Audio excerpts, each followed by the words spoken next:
অনেক দিন প্রিয়জনদের সাথে দেখা হয় না, তাই সকাল সকাল আমি আর দিদি ঘুম থেকে উঠে বেরিয়ে পড়ি প্রিয়জনদের সাথে দেখা করতে যেতে।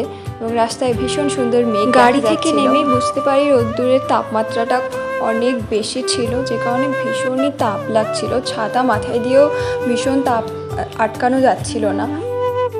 এরম রোদ্দুরের মধ্যেও মাটি কিন্তু একদমই শুকনো হয়নি, মাটি একদম ভেজা ছিল, যে কারণে আমরা যেতে যেতে আমাদের অবস্থা ভীষণ খারাপ হয়ে যায়।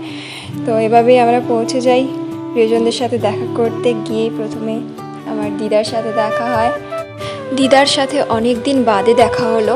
এরপর কিছুটা রেস্ট নিয়ে ওখানে থেকে বেরিয়ে পড়ি মন্দিরের উদ্দেশ্যে।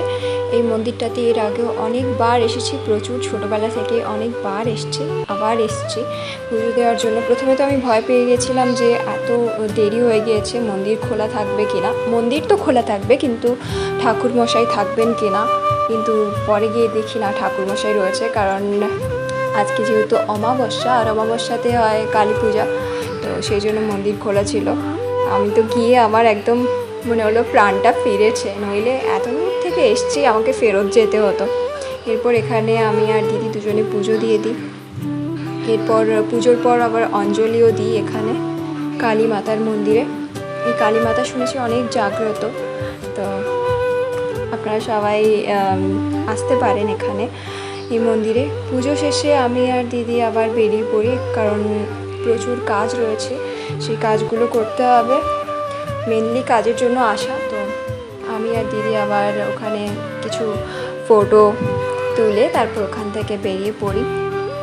এই মন্দিরটা কালী মাতার মন্দির, কিন্তু কালী মাতা ছাড়াও অনেক দেবদেবীর রয়েছে, দেবদেবীর মূর্তি রয়েছে। আর এখানে এই মন্দিরের সবথেকে যেটা ভীষণ আকর্ষণীয় সেটা হচ্ছে এখানে একটা অনেক বড় একটা শিব ঠাকুরের মূর্তি রয়েছে, অনেক বড়, তোমরা দেখতে পাচ্ছ। তারপর ওখান থেকে কাজ করে বেরিয়ে চলে যাই সোজা ফুচকার দোকানে।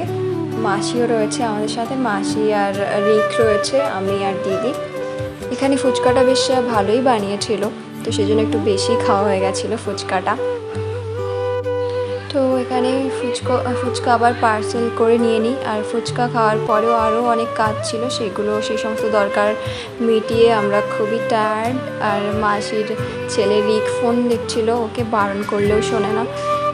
এরপর আমরা এখান থেকে মাসিকে টাটা করে আবার কলকাতা ব্যাক করার উদ্দেশ্যে গাড়িতে উঠে পড়ি।